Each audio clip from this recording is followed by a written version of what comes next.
Luke chapter 15. Now, the tax collectors and sinners were all drawing near to hear him. And the Pharisees and scribes grumbled, saying, "This man receives sinners and eats with them." So he told them this parable.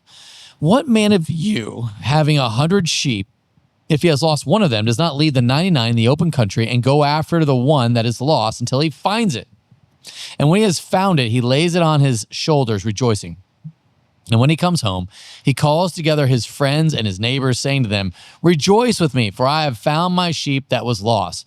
Just so I tell you, there will be more joy in heaven over one sinner who repents than over 99 righteous persons who need no repentance. Or what woman, having 10 silver coins, if she loses one coin, does not light a lamp and sweep the house and seek diligently until she finds it?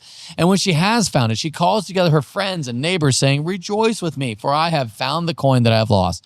Just so, I tell you, there is joy before the angels of God over one sinner who repents." And he said, "There was a man who had 2 sons, and the younger of them said to his father, 'Father, give me the share of property that is coming to me.' And he divided his property between them. Not many days later, the younger son gathered all he had and took a journey into a far country, and there he squandered his property in reckless living. And when he had spent everything, a severe famine arose in that country, and he began to be in need. So he went and hired himself out to one of the citizens of that country, who sent him into his fields to feed pigs. And he was longing to be fed with the pods the pigs ate, and no one gave him anything. But when he came to himself, he said, 'How many of my father's hired servants have more than enough bread?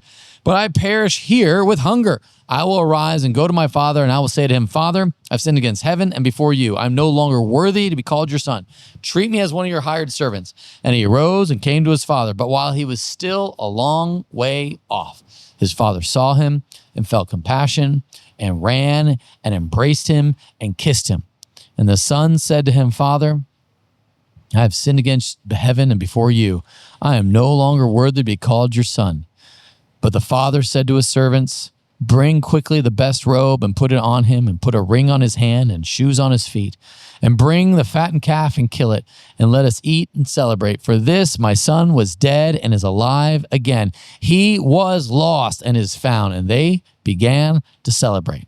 Now, his older son was in the field, and he came and drew near to the house. He heard music and dancing, and he called one of the servants and asked what these things meant. And he said to him, 'Your brother has come, and your father has killed the fattened calf, because he has received him back safe and sound.'